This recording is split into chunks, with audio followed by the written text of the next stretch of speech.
नमस्कार साहेब.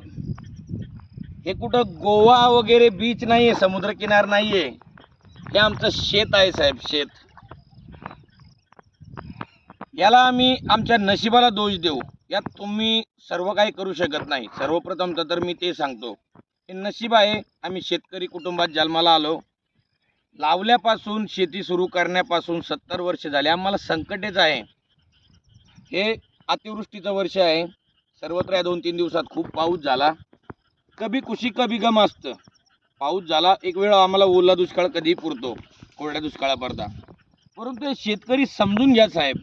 बरेच जण 2, 5, 10 हजार रुपये मदत केल्यानंतर काहींच्या डोळ्यात पोटात दुखतं.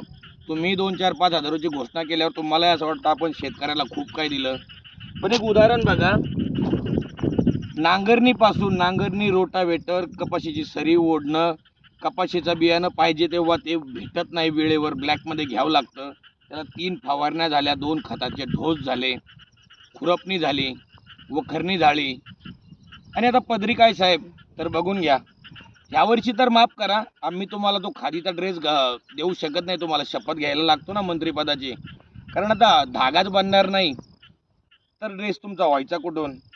असो, ह्याच्या मदती तुम्ही सुरू केल्या ना, त्याच्याशी आमचं काही देणं घेणं नाही.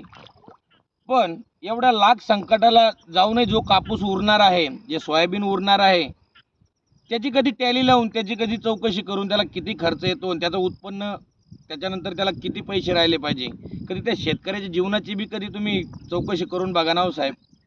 काय उरतं त्या शेतकऱ्याच्या पदरी? त्याने कुठून मुलीचं लग्न करायचं, कुठून मुलाचे शिक्षण करायचं, कुटुंब कसं चालवायचं? जर आज या शेतकऱ्याचा लाख रुपये मातीत घालून 1 रुपया निघणार नाहीये, मग तो झाडाला नाही लटकणार तर काय करणार हो साहेब? मी सगळ्यांना विनंती करतो, आत्महत्या पर्याय नाहीये. लढायचं, रडायचं नाही. परत या काळ्या मातीत स्वप्न पेरू.